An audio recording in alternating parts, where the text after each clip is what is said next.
उत्तराखंड में साल 2027 के विधानसभा चुनाव की औपचारिक घोषणा भले ही अभी भविष्य के गर्भ में हो, लेकिन सूबे का सियासी तापमान अभी से सातवें आसमान पर पहुंच चुका है। लोकसभा में नेता प्रतिपक्ष राहुल गांधी के प्रस्तावित छात्रों की गूंज कार्यक्रम की अनुमति को लेकर पैदा हुआ विवाद अब महज एक प्रशासनिक पेच नहीं रह गया, बल्कि इसने सत्ता पक्ष और विपक्ष के बीच सीधे एक बड़े राजनीतिक फ्रंट का रूप अख्तियार कर लिया है।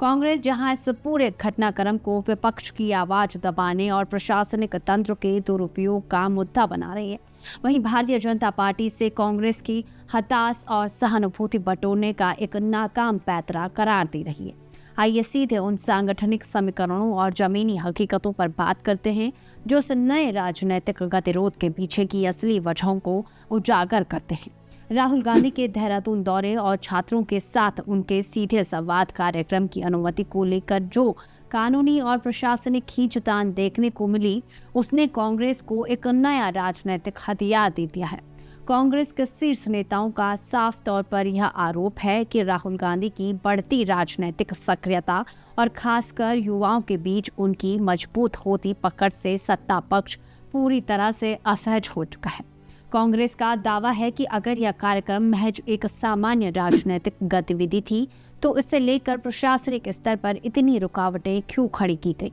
पार्टी इस पूरे विवाद को भाजपा की बेचैनी और डर की राजनीति के रूप में प्रोजेक्ट कर रही है। कांग्रेस रणनीतिकारों का मानना है कि भाजपा लोकतांत्रिक अधिकारों को सीमित करके विपक्ष की उन आवाजों को दबाना चाहती है जो बेरोजगारी, पेपर लीक और महंगाई जैसे ज्वलंत मुद्दों पर सरकार को लगातार कटघरे में खड़ा कर रही है।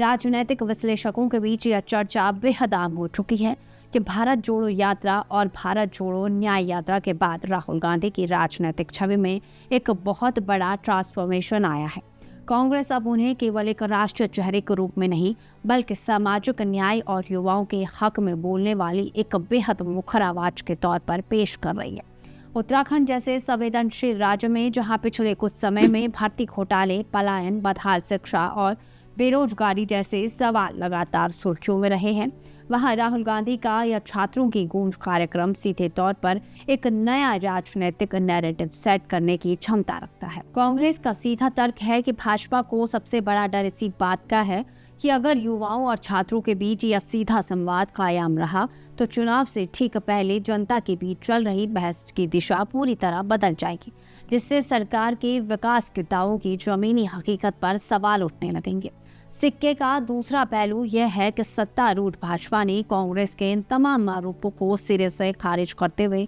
इसे पूरी तरह निराधार बताया। भाजपा नेताओं और प्रवक्ताओं का साफ कहना है कि भाजपा जैसी दुनिया की सबसे बड़ी और सांगठनिक रूप से बेहद मजबूत पार्टी किसी एक नेता या किसी एक कार्यक्रम से भयभीत नहीं हो सकती। सत्ता पक्ष का यह मजबूत तर्क है कि किसी भी कार्यक्रम की अनुमति देने या न देने का निर्णय पूरी तरह से कानून व्यवस्था और प्रशासनिक व्यवस्थाओं की जरूरतों के आधार पर लिया जाता है।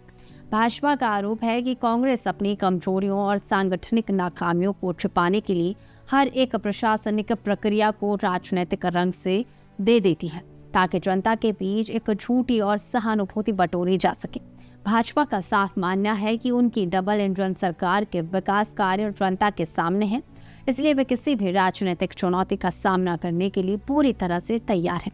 भले ही भाजपा इन आरोपों को खारिज कर रही हो, लेकिन राजनीतिक पंडितों का मानना है कि भाजपा भी राहुल गांधी के इस मोमेंटम को हल्के में नहीं ले रही। अगर चुनाव की घोषणा से पहले कांग्रेस इसी तरह युवाओं और छात्रों के मोर्चे पर राहुल गांधी को सक्रिय बनाए रखने में कामयाब होती है, तो यह आगामी विधानसभा चुनाव में विपक्ष के लिए एक बड़ा बूस्टर डोज साबित हो सकता है। यह स्पष्ट संकेत है कि उत्तराखंड की चुनावी जंग अब केवल नारों या सामान्य प्रचार तक सीमित नहीं रहेगी। कांग्रेस जहां राहुल गांधी को राज्य में बड़े परिवर्तन, तीखे सवालों और जन सरोकारों की इकलौती आवाज के रूप में स्थापित करने के लिए पूरी ताकत झोंक रही है, वहीं भाजपा अपने अभेद सांगठनिक नेटवर्क, मजबूत कैडर और सरकार की परफॉर्मेंस के दम पर इस पूरे नैरेटिव को ध्वस्त करने का ब्लूप्रिंट तैयार कर चुकी है।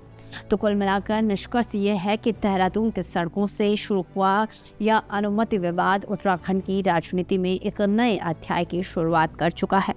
सबसे बड़ा यक्ष प्रश्न यही बना हुआ है कि क्या राहुल गांधी का यह प्रस्तावित दौरा भाजपा के लिए महज एक सामान्य विपक्षी कार्यक्रम है या फिर यह चुनाव से ठीक पहले उभरता हुआ एक ऐसा वास्तविक सियासी खतरा है जिससे निपटने के लिए सत्ता पक्ष को अभी से अपनी पूरी रणनीति को रीशेप करना पड़ रहा है। बयानों और आरोपों का यह दौर आने वाले महीनों में और भी ज्यादा आक्रामक होने वाला है, जहां एक तरफ युवाओं की गूंज होगी और दूसरी तरफ सरकारी दावों की मुहर। अब देखना बेहद दिलचस्प होगा कि 2027 के इस राजनीतिक रण क्षेत्र में जनता किस नैरेटिव पर अपनी अंतिम मुहर लगाती है।